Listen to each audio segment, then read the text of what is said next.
question is that the motion be agreed to. Mr Speaker. The Honourable Mr Speaker, can I add my heartfelt thanks to those of the Prime Minister, all the people who make Parliament run so smoothly for us here in the House. The outgoing Parliamentary Service General Manager, David Stevenson.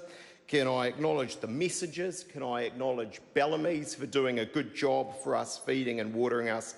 Can I acknowledge the security for the work that they do, the library staff, the Office of the Clerk, the Press Gallery. As I said last night, we have a love-hate, mostly love and admiration relationship with, and can I come back to a few more political thanks later, and can I wish everyone a very Merry Christmas. And isn't it good at this time of the year to have one thing that the government doesn't need a working group, an inquiry or a referendum to know what they think about it on, Mr Speaker? Yesterday it was the cannabis referendum, and the Prime Minister doesn't know her position on that. She says that she needs to see the question. Well, let me give her a clue. She called the referendum and she writes the question, Mr Speaker, but that's actually not that fair because she probably won't write it, Mr Speaker. It'll probably be other ministers and they'll tell her about that afterwards. And I think about that with, well, you say the media, Kiwi Build, Phil Twyford, Grant Robertson, Shane Jones. I don't think Winston Peters was there that day. They told her afterwards, Mr Speaker. Winston Peters seems to think that applies to the whole area of foreign policy. A little bit of a pivot away from China, no problem. No one needs to know. It sort of means the Prime Minister didn't get to have her visit, but other than that, it's no big deal. But let's give a little credit where it is due. This is the most open and transparent government we've ever seen. If you don't believe me, just ask them, Mr Speaker. We've got a great example from over there. Take the United Nations Migration Pact, Mr Speaker, which actually probably been signed, we think, in Morocco already. But supposedly, it's later this week, conveniently after Winston Peters' parliamentary rights. He's smiling, he's already signed it. He's already signed it. But the Right Honourable Jacinda Ardern told us on the radio earlier this week that it went to Cabinet, but she doesn't know what they'll do. Because this is yet another decision that other people, in this case, Right Honourable Winston Peters, is going to make for her. So, in the words of Edmund, not pretty legal, that's pretty transparent, I'd say, from the government on that. And then there's the matter of Shrewsbury. What a great thing. Well, we've heard in the last few days that there's a text message. Small-minded technical point, we're not allowed to see it. I reckon I know what the reason for that is, Mr Speaker. Inappropriate emojis. That's what it is. It's the inappropriate emojis that get the Prime Minister every time in the end.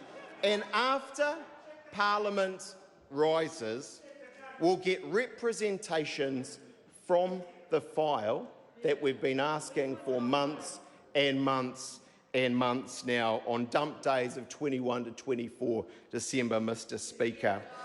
And then more to come on that matter, we know. And then a little secret Santa gift that we've heard about this week, in the very last week of Parliament, that the National Chief Technology Officer, the National Chief, literally the only policy in the area of communications and ICT that the incoming government had, well, actually they've dumped it. They're not doing this.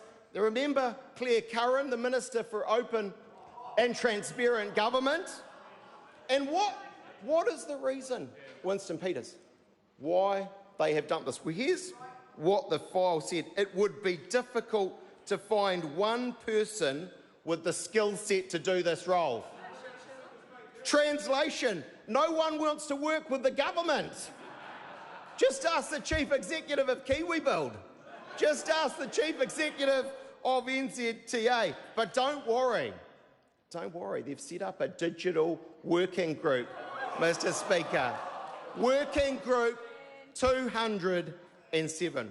Mr. Speaker, I believe three things have stood out this year. The first is that the government has not had a single fortnight of competence.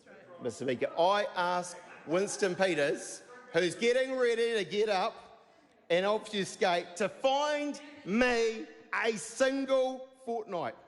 And secondly, I couldn't be more proud, and that is the best team in politics to work with the National Party and the national members of Parliament on this side, and I thank them. And a party that is resolutely focused on what matters to New Zealanders as we go into... They laugh because they know they're not. They're down at the press gallery scurrying around, talking to them about bits and pieces. And an economy that remains strong, but a rock star economy that slowly but surely, under Grant the Finance Minister Robertson, is turning into a rock, Mr. Speaker. And take these figures. $17.8 billion, Haifu has told us in the last little while, more tax over the next 4 years. So as growth slows, and on Grant Robertson's measure of GDP per capita, which he said he'd stake his reputation on, going down every single year over the next 4 years, New Zealanders will be $10,000 a household worse off. And those households that Jacinda Ardern told us about will be worse off and squeezed as a result of that more tax, that lower growth, and the households and the businesses that are worse off, Mr. Speaker. And the government, well, steady on, Order. Grant Robertson, I know he's excited because of the economy that inherited us, a government that has more, because New Zealanders have less. And they don't want to hear it because it's the stuff that matters out there on the doorstep and the communities that we represent on this side. Petrol, that's come down a little, but still over $2 a litre because of the taxes that Grant Robertson and Jacinda Ardern and Winston Peters put on, and rent some $30 a week because of the taxes they've done. Worse off New Zealanders, and everyone but Jacinda Ardern knows that that is the figure, Mr. Speaker. We spare a thought for those people at Christmas time who are doing it tough, who Phil Twyford and Jacinda Ardern said would be better off, but aren't at this time of year. And next year, Mr. Speaker, I know on this side of the House that we are going to develop and we are going to show New Zealanders our positive plans, the things that we are doing that will excite them, while this government, a government of working groups, we on this side of the House will be ready to be a working government, Mr. Speaker, with the plans that New Zealanders want to see. Because over there, at $1 million a day, one every 2 days, that's not a recipe for success, New Zealand, Mr. Speaker. And so, Mr. Speaker, we on this side of House, we thank you for what you've done. You may be surprised, I do thank you, Mr. Speaker, and I wish you a very Merry Christmas. Can I say, we on our side are glad, Chris Hipkins, that it won't be 4-week sittings next year.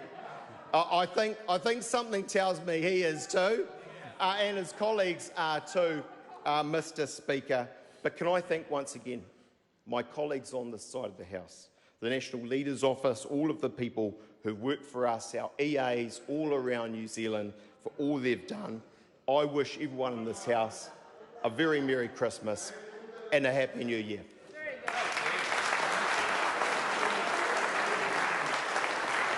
The Right Honourable... Mr. Speaker, usually at this time of the year you can tell what sort of year the Speaker has had.